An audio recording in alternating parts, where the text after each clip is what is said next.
আসসালামু আলাইকুম। আশা করি আপনারা অনেক ভালো আছেন। আজকে জানাবো বাংলাদেশের কয়েকটি সেরা লাউ বীজ কোম্পানির বীজের দাম। লাউ মূলত শীতকালীন সবজি হলেও এখন সারা বছর চাষ করা যায়। যাই হোক, কথা না বাড়িয়ে শুরু করা যাক। শুরুতেই বলবো ডায়না। এর 10 গ্রাম প্যাকেটের বীজের মূল্য 190 টাকা। এরপর হচ্ছে ময়না। এটি একটি হাইব্রিড জাত। এর 5 গ্রাম প্যাকেটের মূল্য 130 টাকা। এরপর বলি মেটাল শিটের গোল আকৃতির সুরমা লাউ। এর প্রতি 1.5 গ্রাম প্যাকেটের বীজের মূল্য 45 টাকা।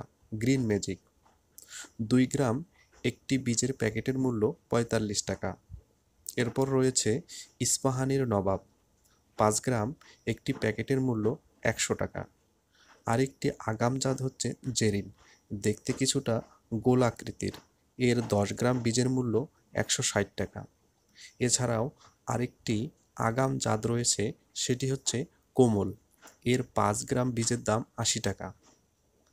আরেকটি সস্তা মানের দেশীয় জাত বাড়ি লাউ একবারে সস্তা, কম দামি একটি বীজ হলেও অনেক ভালো।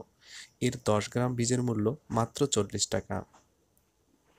লাল তীর, লাল তীরের আড়স, 1.5 গ্রাম বীজের মূল্য 45 টাকা। এছাড়াও একটি ইন্ডিয়ান জাত রয়েছে, এর নাম হচ্ছে বিউটি। এর 10 গ্রাম বীজের মূল্য 200 টাকা। তো এই ছিল আজকের মূলত বেশ কিছু কোম্পানির লাউয়ের বীজের দাম। যে সকল কৃষক ভাইয়েরা লাউ চাষ করেন তারা একটু হলেও এই ভিডিওটি দেখে লাভবান হতে পারবেন। পুরো ভিডিওটি দেখার জন্য আপনাদের অসংখ্য ধন্যবাদ।